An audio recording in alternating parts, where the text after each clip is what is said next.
za kucheza sasa game yangu dakika za mwisho. Welcome again to Unity Homes. This year's tournament managed to attract like 11 teams. We had 9 men teams and 2 ladies teams. So far the tournament has been good. We are actually about to get into the semi-finals. It has been a good turnout and we hope to attract more teams in the next edition and see the growth of basketball in Kiambu County.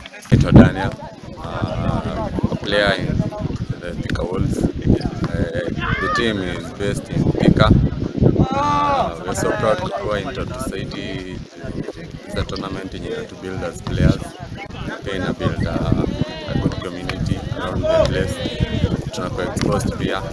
I'd love to say that during the basketball, we love it here.